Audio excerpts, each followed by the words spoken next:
Hi and welcome to the review of Samsung AU7100 series from 2021 TV lineup.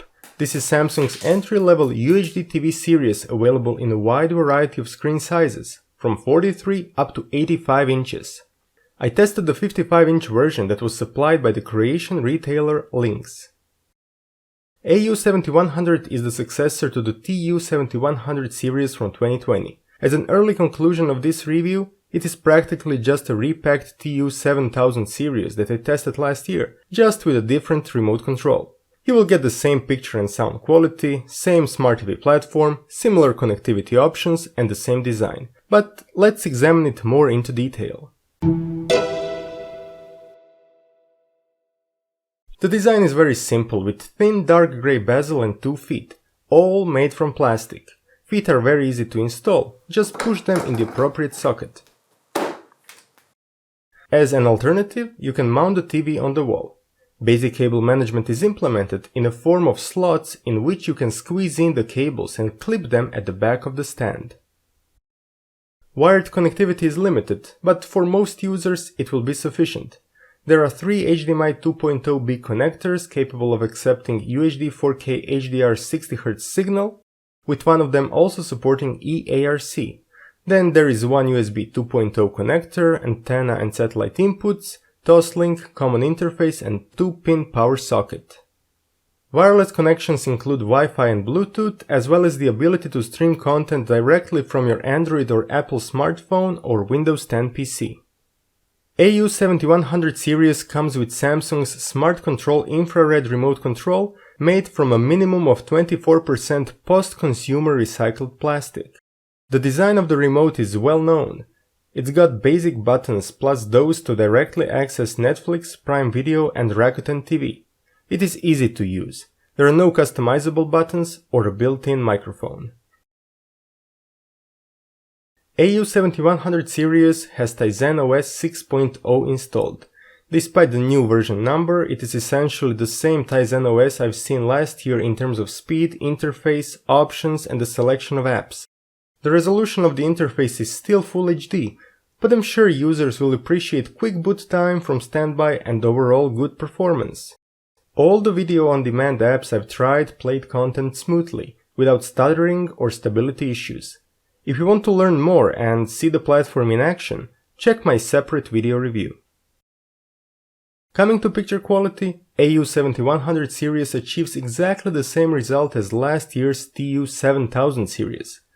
For an entry-level UHD TV, the picture quality is good. TV has a native Ultra HD 4K panel based on VA LCD technology, with support for HDR10, HDR10+, and HLG content. My analysis included SDR and HDR calibration using Kalman 2021 calibration software, as well as picture processor tests using several test disks. The most accurate picture is achieved in movie and filmmaker modes.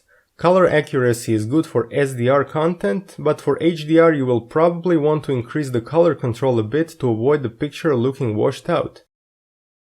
Using the available picture controls, with the appropriate equipment you can further optimize the white balance and colors. More about that in my separate video.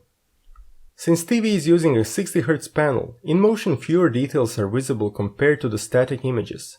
Blur is on the same level as I've seen in previous years. It is not distracting when watching movies, but for sports content on the big screen, you would probably desire a sharper picture. Of course, true 120Hz panels are more expensive, so for this price category the performance is as expected. Crystal 4K processor works the same as last year. Upscaling of standard and HD content is well done, handling of interlaced signals is great, and noise and MPEG noise reduction is effective.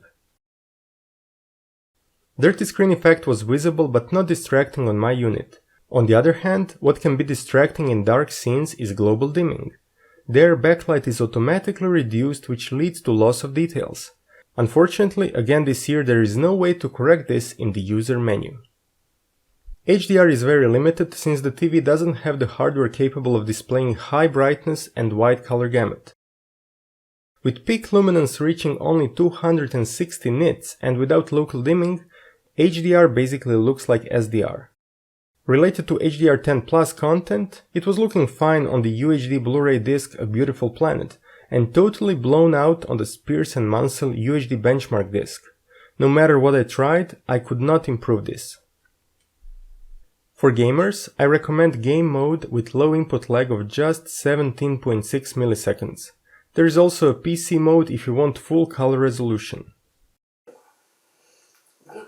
Ali ste nadoknadili, znači morali ste sami nadoknađivati onda kroz godine učenja. Pa sa 18 godina sam krenula u muzičku školu i to su svi predmeti bili srednja muzička škola i onda sam nakon 4 godine kad sam završila likovnu akademiju krenula u muzičku akademiju. Coming to sound, the two downfiring speakers are good for not demanding users. Of course, I got a much better result when I connected the TV to the AV receiver. TV supports HDMI eARC and Dolby Atmos, but I was only able to get 7.1 Dolby Digital Plus while connecting the TV to the Denon AV receiver. Netflix was also only reporting 5.1 channel audio. Perhaps Samsung will solve this in a software update.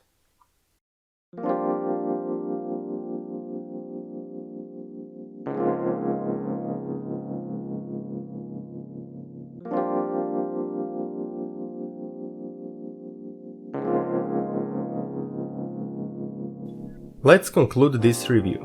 It's been 5 years since HDR became a big thing in the world of TVs. HDR can look great, but not on mainstream TVs. There are a few exceptions, such as the Hisense ULED line here in Europe, but other than that, there are no advancements in this price range. AU7100 is a good example of that. It is a decent TV, it works fast, has good picture quality for SDR content, and has apps and connectivity options that people are looking for. But if we take a look at the performance, or to be more precise, improvements in picture quality year after year, there is nothing to talk about. For me, an improvement would be if Samsung would add control in user menus to turn on and off frame or global dimming, or to add options to adjust tone mapping. At least that we see improvements on the software level.